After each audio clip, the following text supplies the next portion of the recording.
YouTube lamaffaadhaan deebi'een jira. Arras YouTube koo keessatti baay'ee waan barbaachisaa ta'ee fi keessattuu bara addunyaan gara teknoolojii deemaa jirtu kana keessatti wanta namni kamiyyuu dhabuun irra hin jiraanne yookiin wanta namni kamiyyuu qabaachuu qabudha. Innis Gmail yookiin emailiidha. Har'a namni kamiyyuu Gmailiin qabu taanaan bilbiluma isaa irratti Androidii kamiyyuu buufachuu hin danda'u yookiin hojii tokkooffis apply gochuu hin danda'u. Wantoota hedduudha jechuudhaan YouTube mataa ofii banachuu hin danda'u. Emailiin waan baay'ee barbaachisaadha jechuudha. Garuu akka biyya keenyatti immoo namoonni hedduun emailii irratti hubannoo gahaa hin qabani. Namoonni keenya hedduun emailii fayyadaman jechuudha. Harka caalaa Facebook irratti dabarsu. Facebookiin garuu faayidaa hin qabu yookiin emailiis nama gaafatu waan ta'eef salphaadha jechuudha banachuudhaaf. Garuu emailii qabaata taanaan wantoota hedduudhaaf jechuudha. Onlaayinii irra appilaayi gochuu dandeecha. Beeksisoota garaagaraa onlaayinii hordofuu dandeecha. YouTube mataa kee banachuu dandeecha. Wantoota baay'eedhaaf si tajaajila jechuudha. Mi'oota biyya alaatti illee mi'oota garaagaraa bitachuu dandeecha. Keessattuu barattoota yuunivarsiitii ta'anii Outlook yookiin emailii mataa ofii dhabuun sirrii miti. Kanaaf emailiin baay'ee barbaachisaadha jechuudha. Keessattuu namoota barumsarra jiraniif emailiin baay'ee barbaachisaadha. Har'a akkamiin akka emailii create godhannu akkamiin akka emailii banannuun waliin ilaalla jechuudha. Viidiyoo kana marmaatti hordofaa warra subscribe laakiin goon immoo subscribe godhaa, like godhaa. Amma tokko waliin ilaalaa yaadnu. Jalqaba irratti search baarii keenya irratti Chrome irratti barreessan yookiin Google irratti jechuudha. Chrome irratti Chrome jedhee barreessa. Chrome jalqaba irratti na dhuftu waan ta'eef Chrome ta'an tuqaa. Isaan booda create Google account jedhee jalqaba irratti naa fide. Garuu akka jalqabatti naaf finneef garbaa kan godhaa. Kanan duraan banee jiru waan ta'eef isa naa fide. Bifa haaraadhaan as seena jechuudha. Bifa haaraadhaan isinitti agarsiisuudhaaf Chrome jedhee barreessa. Ergan Chrome jedhee barreesse amma sidduma duraatti na deebisee waan hundaafuu rakkoon qabu isa kana akkamitti arganna kan jedhuuf websaayitii irratti Gmail jennee barreessina. gmail.com kan jedhu erga barreessineen booda filannoowwan kanneen itti nu dhufaa kanneen keessa kan barbaanne okay jechuu ni dandeenya. Garuu as create Gmail account yookiin emailii haaraa banachuudhaaf create godhi kan jedhu kana filadhaa ishee tanan tokko jechuudha tachan godhaa. Egaa ishii tachi godhee booda kana naa fidaa. Asitti ammoo halluu diimaan kan jiru kun create an account dha. Create an account kan jedhu kanan tuqadhaa. Isaan booda kunoo bakka duraa sanitti na fide jechuudha. Bifa haadhaan akka barantaniif duubatti deebisee as fidee asirratti maqaa keenya guunna jechuudha. Maqaa keenya fakkeenyaaf ani Caalaa Badhaadhaa jedheen guute. Caalaa Badhaadhaa jedheen jira. First name keenyaa fi last name option dha. Last name kun adeessoo sin dandeenya. Isaan booda next kan jettu kun asirratti next jedhaan.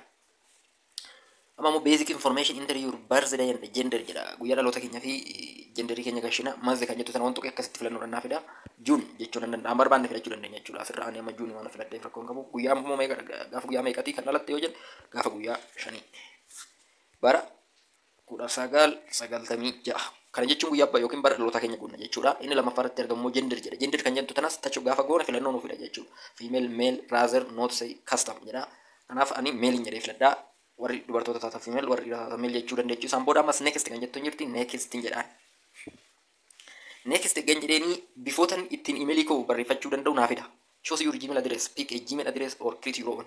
Haaraa kana filachuu dandeenya jechuudha. Fakkeenyaaf Caalaa Badhaadhaa 991 jedha. Inni gadaan kun immoo CB Badhaadhaa Gmail jedha.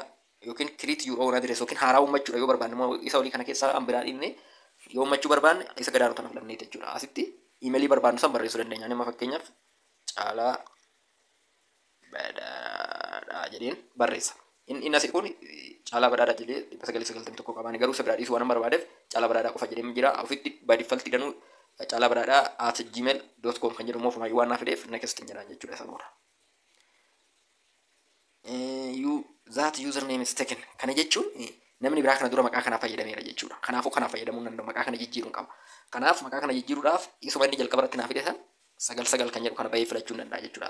Caalaa Badhaadhaas 999 kan jedhu kana. Maaliif Gmailii tokko namni tokko al tokko maqaa ofiitiin galmeeffate jennaan namni lamaffaan maqaa sanii banachuu danda'u. Dirqama jijjiirama qubee tokko illee ta'u jijjiirama qabaachuu qaba jechuudha. Baay'ee unique jechuudha. Unique waan ta'eef maqaa wal fakkaatan banachuun hin danda'amu. Caalaa Badhaadhaa 99 tokko @gmail.com kan jedhu kana filadheen jira. Next jedha. Next kan jedhani booda create a strong password jedha. Create a strong password with max of letter, number and symbol. Kana jechuun strong password strong ta'e tokkotti godhadhu jechuudha. Password baay'ee wal cimaa walitti makaa qubee lakkoofsa fi mallattoolee jechuudha. Kanaaf ani akkuma isin agartanitti godhaa isinitti agarsiisuudhaaf waan ta'eef kanan barbaade jedhanii booda isan irra deebi'ee konfirm godha. Isuma walii sana irra deebi'ee konfirm godha. Tarii kaasin paaswordii akka namni nagarratti paaswordii cimaa ta'e tokkotti godhachuu qabdu. Isaan booda next kan jettu jirti next jedhaan. Paaswordii keenya gatti godhannee booda next jennaan. Asitti bilbila keessan gashaa jedha. Bilbila keenya gashuu dandeenya yookiin dhiisas hin dandeenya. Ani garuu gashuu waan hin barbaanneef next jedhaan. Okay, dideera bilbila dirqama galchuun qabaa. Ishii ofiif asitti koodii Itoophiyaa waan na barreesseef 09 heddeet 0955 verify gochuu qaba jechuudha. Bilbila kanarratti koodii ergaa koodii san gashine jechuudha. Isaan booda egaa koodii san gashine booda ammas next jennaani ala saniin itti fufnee Gmail kana bananna jechuudha. Daqiiqaa si lakkaartu tana booda koodii wayii asitti mirgaa akka tasaa koodiin bilbilli sun as keessa waan hin jirre bilbila biraa irratti galaa isinitti argisiisu sababa saniif gara isaan booda koodii dijiitii ja'a qabu isin ergaa. Egaa koodii dijiitii ja'a qabu isin erga immoo next jettuun jechuudha.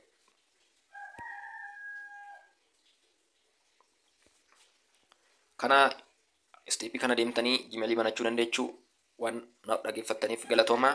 Warri yeroo kompiitara iskuulii subscribe goone subscribe godhaa. Kanaan booda erga emailii banannee booda immoo yuutuubii mataa keenyaa create godhachuu dandeenya jechuudha. Namni emailii hin qabne tokko yuutuubii ofii banachuu danda'u, yuutuubii mataa ofii banachuu danda'u. Kanaaf steepii kana hordoftanii bilbiluma keessa fayyadamtanii jechuudha. Isa kana bilbiluma harka keenya irra jirtu fayyadamnee emailii banachuu dandeenya. Namni emailii erga banannee booda immoo yuutuubii banachuu salphaadha. Isa immoo steepii itti isinitti agarsiisa. Har'aaf yeroo kompiitara iskuulii subscribe like gochuudhaan dhaggeeffadhaa. Galatooma.